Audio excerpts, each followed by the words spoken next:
So ಇಲ್ಲಿ ಸಹಾಯ ಮಾಡೋದು ತಪ್ಪ ಅಂತ ನಾವು ಕೇಳಿದ್ರೆ ಅವರವರ ಮನಸ್ಥಿತಿಗೆ ಬಿಟ್ಟಿದ್ದೇ ಹೊರತು ಶಾಸ್ತ್ರದಲ್ಲಿ ಸಹಾಯ ಅಂತಕ್ಕಂಥದ್ದಕ್ಕೆ ನಿಮಗೆ ಪುಣ್ಯ ಲಭಿಸುತ್ತೆ ಅಂತ ಎಲ್ಲೂ ಇಲ್ಲ. ಹೌದಾ? ಪುಣ್ಯ ಲಭಿಸಲ್ಲ. ಯಾರಿಗಾರು ದುಡ್ಡಿನ ಹೆಲ್ಪ್ ಮಾಡಿದ್ರೆ ಎಲ್ಲಿ ಪುಣ್ಯ ಲಭಿಸುತ್ತೆ? ಏನಕ್ಕೆ ಕೊಟ್ರಿ ಅನ್ನೋ ವಿಚಾರದ ಮೇಲೆ ಪುಣ್ಯ ಲಭಿಸುತ್ತೆ. ನೀವು ಅನ್ನಕ್ಕೆ ಕೊಟ್ರಾ, ಅವ್ರ ಪಾಪ ಒಂದು ಹೊತ್ತಿಗೆ ಊಟ ಇಲ್ಲ, ಅವ್ರಿಗೊಂದು 10,000 ರೂಪಾಯಿ ಕೊಟ್ಟಿದ್ದಾರೆ ಸಾಲವಾಗಿ, ಬೇಕಾದ್ರೆ ಆಮೇಲೆ ಕೊಟ್ಟರು ಆಯಿತು ಅಂತ ಹೇಳಿದ್ರೆ ಅದು ಪುಣ್ಯ ಬರ್ತದೆ. ಮದುವೆ ಮಾಡಬೇಕು, ದೇವಸ್ಥಾನದಲ್ಲಿ ಮಾಡ್ತಾ ಇದ್ರೆ ಅದಕ್ಕೂ ಗತಿ ಇಲ್ಲ ಅಂದರೆ ಕೊಟ್ಟರೆ ಪುಣ್ಯ ಲಭಿಸುತ್ತೆ.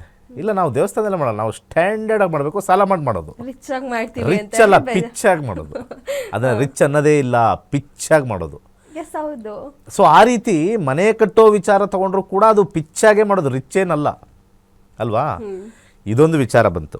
ಇವತ್ತು ಫಾರ್ ಎಕ್ಸಾಂಪಲ್ಲು ಒಂದು ಸೈಟ್ ತಗೊಂಡಿದ್ದಾರೆ, ಮನೆ ಕಟ್ಟಿದ್ದಾರೆ. ಓಕೆ, ಮನೆ ಕಟ್ಟೋಕ್ಕೆ ಒಂದು 70 ಲಕ್ಷ ಆಗಿದೆ, ಸೈಟ್ ಒಂದು 50 ಲಕ್ಷ ಆಗಿದೆ ಅಂತ ಅನ್ಕೊಳ್ಳೋಣ. ಮನೆ ಕಟ್ಟಕ್ಕೆ 70, 20 ಆಯಿತು. ನೆಕ್ಸ್ಟ್ ಡೇನೇ ಮಾರಕ್ಕಿಡಿ, 20 ಅಲ್ಲ, ಅವ್ರು 80 ಕೇಳ್ತಾರೆ. ಕಡಿಮೆ ಆಗುತ್ತಾ? 100 ಅಲ್ಲ, ನೀವು ಮನೆ ಕಟ್ಟಿಲ್ಲ ಅದಕ್ಕೋಸ್ಕರ ಗೊತ್ತಿಲ್ಲ ಅನ್ಸುತ್ತೆ. ಅಲ್ಲ, ಭೂಮಿ ಬೆಲೆ ಯಾವಾಗಲೂ ಜಾಸ್ತಿ ಆಗುತ್ತೆ. ಭೂಮಿ ಬೆಲೆ 50 ಇದ್ದೇ ಇದೆಯಲ್ಲ, ಅದು ಕೊಡ್ತಾರಲ್ಲ. ಮನೆ ಹಳೇದಾದಾಗ ಕಡಿಮೆ ಆಗುತ್ತೆ. ಅಲ್ಲ, ನೆಕ್ಸ್ಟ್ ಡೇನೇ ಹಳೇದದು. ಇವತ್ತು ಗೃಹ ಪ್ರವೇಶ ಮಾಡಿ ನಾಳೆ ಮಾರಕ್ಕಿಟ್ಟಿದ್ದೀವಿ ಅಂತ ಹೇಳಿ, ಅರ್ಥ ಆಯ್ತಾ? ಎಲ್ಲೋ ಗೊತ್ತಿಲ್ಲದೆ ಇರೋರು ಶೋ ನೋಡಿ ಬಕ್ರ ಆಗಿ 10 ಲಕ್ಷ ಜಾಸ್ತಿ ಕೊಟ್ಟು ಹೋಗ್ತಾರೆ. ಕೆಲವರು ಅದು ವ್ಯವಹಾರದಲ್ಲಿ ಮಾಡಿರ್ತಾರೆ.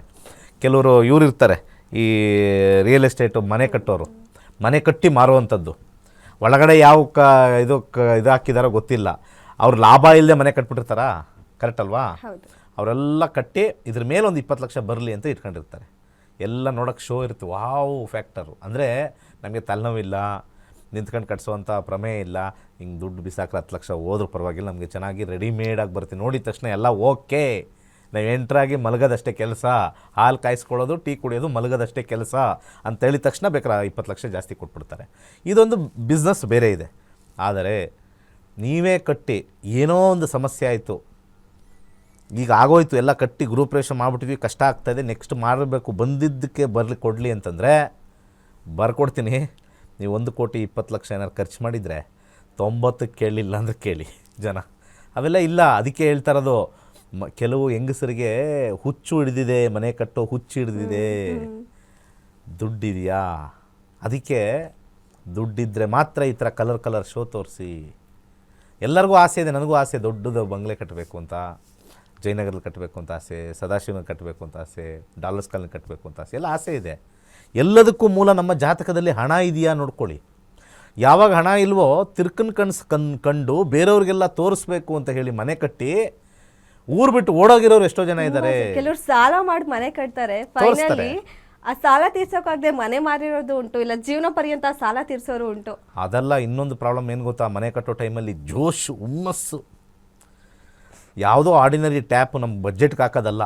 ಹಾಕಿರೋ ಜಾಕ್ವಾರು ಹಾಕೋ ಒಂದು 4,000ದ್ದು ಬಾತ್ರೂಮು, ಅಲ್ಲಿ ಹೋಗಿ ಗಲೀಜೆ ಮಾಡೋದು ಬಾತ್ರೂಮಲ್ಲಿ, ಹಾಕ್ರಿ ಅದು ಎಂಥದೋ ಒಂದು ಗೋಲ್ಡ್ ಕಲರೇ ಹಾಕ್ರಿ ಅಂತ ಹೇಳೋದು. ಆಮೇಲೆ ಲಾಕ್ಸು ಒಂಥರ ಇದು ಅದಿರಬೇಕು, ಸಿಮ್ಮದ್ದಿರಬೇಕು, ಲಾಕ್ಸ್ ಅದಿರಬೇಕು. ಹೌದು, ಅದೆಲ್ಲ ಒಳ್ಳೇದೇ. ನಾನಾದರೂ ಮಾಡ್ತೀನಿ, ನೀವಾದರೂ ಮಾಡಿ, ಎಲ್ಲರೂ ಮಾಡೇ ಮಾಡ್ತಾರೆ, ಅದರಲ್ಲಿ ಏನು ತಪ್ಪೇನಿಲ್ಲ.